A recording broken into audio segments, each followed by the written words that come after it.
Welcome to Space Socket. A 40-year-old, freshly divorced with 4 kids, starts focusing on a man's flaws. Kevin Samuels schools her. Let's get into it. Hello, Hello, how you doing? I am well. Which one? What's your name on Instagram? Credit Queen 323. Okay, Miss Sher, I'm going to remove you real quick. Okay. How old are you? I am 40. All right. So, what are we chopping it up about tonight? I wanted to get your opinion on dating. I'm freshly divorced and I wanted to Hmm. get yes. Yes. You like yes. So this How dating long have you been game divorced? about 2 years now. How long were you married? 4 or 5. Any kids?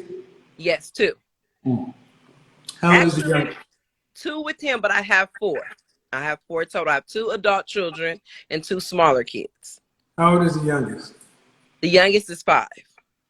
So, dating. What city are you in? Los Angeles. Ooh. Hmm. The outcome you want from dating. What The is that? outcome that I want from dating is someone to just have fun with. I'm really successful in my career right now, and I just want someone to have fun with, meaning like trips, being able to have a decent conversation, being able to when I have a lot of good news, but I don't have anybody to share it with. So, those moments where you have something you just want to talk about and express and just, Okay. add and just adds with each other and build and add value to each other. So you're not really looking to get remarried though. I'm open to it, but that's not what I'm Open looking for to, but today. but but but, but you got 2 adult kids, 2 hmm small kids, a divorce. There's a lot going on. Yes. So I'm a business owner. what kind of Yes, what's, it's what's a your lot occupation? going What's on. your profession or your occupation? I'm sorry. Your profession or your occupation? What is it? Oh, I'm an accountant. Oh, okay, good. Well, what I think I'm hearing is you want somebody to. It's almost like an in between, a tweener. You're looking Yes. for somebody to share the downtime with, the adult time with, uh, share a meal with, have adult relations from time to time. Almost like what we call like old school boyfriend. Yes. Yes. And if Yes. it turns into something more, you're open to it, but you got enough going on with the 5-year-old, the accountant, the adult kids, and everything else in LA. Yes. Okay. That's workable. That's workable. Um, Racial preference. African American. How tall are you? I'm 5'7", Dress size. 18. There you go. You gotta lose weight. You know I'm that. working on it. I'm working on it. But here's the thing. Okay. Oh yeah, I didn't do my little. You know that had to come. All right. You got to lose the weight, and well, because LA, it's LA.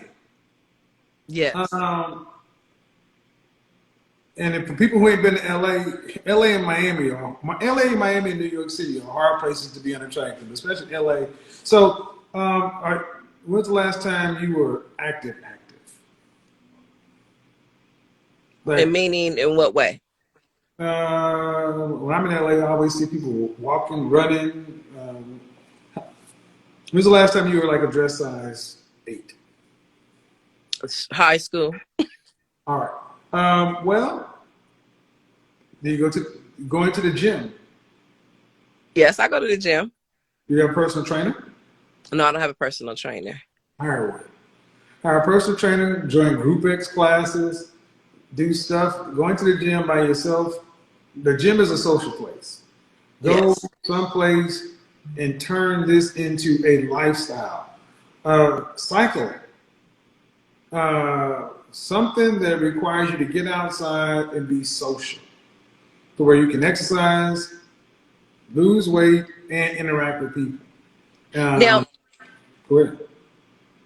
no, I didn't mean to cut you off. I just Go wanted ahead. to add the issue is not meeting someone.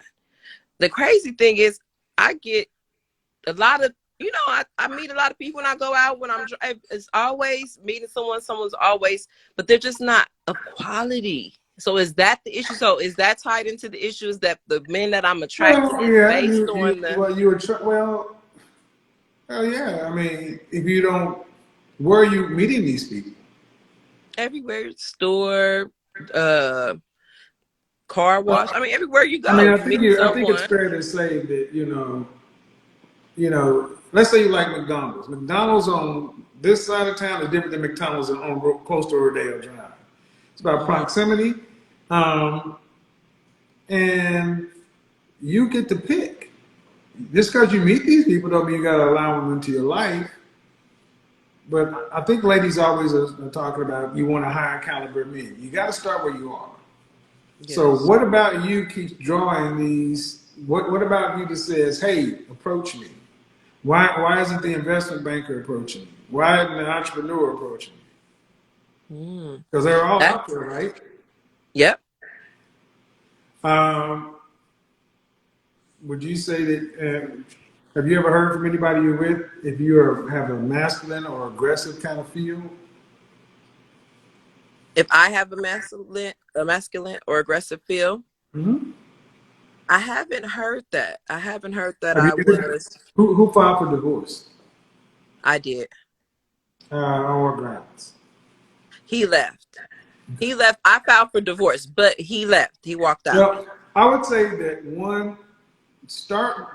I would start with a lifestyle change because I mean you want to be around, lose the weight, get active, group classes, things like that, and then when you start meeting different people, start picking men based less upon attractiveness and picking more on character. Okay, so I think that's where I went wrong, though. So that's the issue with, say, my. Okay, I'm not even going to say because I don't want to hurt anyone's feelings. But I think that incorrect, and this is where I need your constructive criticism. I feel like before with a previous spouse, because I don't want to hurt nobody's feelings, they checked off all the boxes, right? Okay. Except Okay. for that attractiveness, that being that I was like, okay, he's not that attractive. I can work with it. He checks off Okay. all the other boxes. But when things hit the fan, it was easier to let it go versus like when you have that chemistry with someone, you feel like maybe that No. chemistry. Just Okay. because you're not okay, chemistry. Look. I take care of myself, I don't pick people based on chemistry. I pick somebody based. You said you want connection. Yes. Then chemistry can come from connection, but connection doesn't come from chemistry. That's just sex. Now, just because you pick Mhm. somebody you weren't necessarily attracted to, where were you guys connected? Did you have common interests? Did you like the same things? Did you no? Yeah. Yes, we did. Yes. So so when shit hit the fan, it was easier to let it go. Well, okay, so not say that it was easier to let it go, but those things would start to annoy me. Like then you start to nitpick and see all the little flaws in a person when Mm, things go awry. So it's like, you know what? I really don't like the way no, you no, wear no, that shirt today. no. That's when you go to the bathroom, take a shower, and then jump out of the shower, butt naked, stand in front of the mirror, and point out all your flaws. And I guarantee you, by the time you finish doing that, you ain't got shit to say about nobody else in your house. I hear you. We all got something. Right, we do. We Okay, do. I but I want you agree. to imagine. I want you to imagine if you love your kids, Mm-hmm. but you always like them jokers. Yes. I'm a parent. You don't always like them jokers. Can you Mm-hmm. imagine if you started to nitpick at your kid every time you didn't like them, the damage you would do to them? Right. Because you got Right. connection. That's why I say carry your ass in the shower, get naked, get wet, come out and be like, oh my God, that's a gray hair. What? I got a Yeah. pimple. By the time you finish with that shit, you be like, I ain't got shit to say. I'm gonna go sleep. You see what I'm saying? Yeah, It's I'm about gonna shut up and because go here's to the thing. bed, huh? Well, because we're as young as we ever gonna be. We're as young as this is as young as you're gonna be. That second that just passed ain't coming back. Your hair gonna get gray, your teeth gonna fall out, the titties gonna sag, all kind of shit, and eventually, look, we're gonna have to put up with a lot of shit to get through this life with somebody. But the point is, when they put you in that ground or whatever, you want somebody that was connected to you that can say, she was a good one. Right. That's what you want. And the little shit. I mean, I'm a perfectionist. I mean, come on. Every time you see me, But that made me a motherfucker pain in the ass to be with. Until I checked myself, I was like, nigga, you ain't all that. Yeah. Who makes you God? You can start getting up. And the thing is, when someone gets close to you, you forget that all the shit you had to go through to get that relationship. That's Mm-hmm. why I always say, go get that reset. Get in the shower, get naked, and then look at yourself and be like, ooh. Then you'll start to remember, you know what? That he did bother me, but it ain't enough to break this, and I don't want to be back out there dealing with this LA bullshit. So let me Yeah. chill and see. And then if it continues to happen, then maybe it's something you need to discuss. But you can discuss it in good faith, other than just in the emotion. Because we can do a lot of damage to each other in the Yeah. midst. So I hope that helps. Though. Mm-hmm. Hopefully that It helps. does. It does. Have a good one. That does help. Bye bye. You too. Thanks. All right. This is one of those situations where life experience is heavy, and expectations can become very sharp.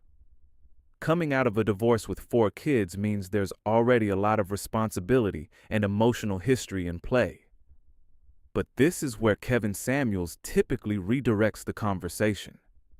Instead of focusing on the man's flaws, he brings the spotlight back to the bigger picture. What's the overall situation? And what realistically matters most moving forward? Because here's the issue. When someone starts picking apart flaws, especially early on, it can signal a perfection standard that doesn't match real-world dynamics. No one comes without trade-offs, especially in adult relationships where both people have lived full lives.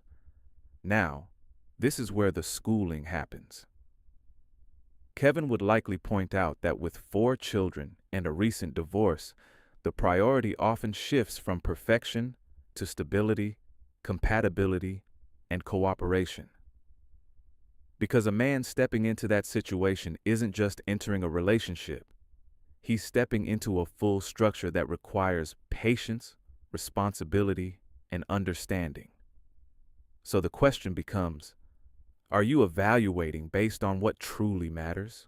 Or are you focusing on surface-level flaws that may not impact long-term success?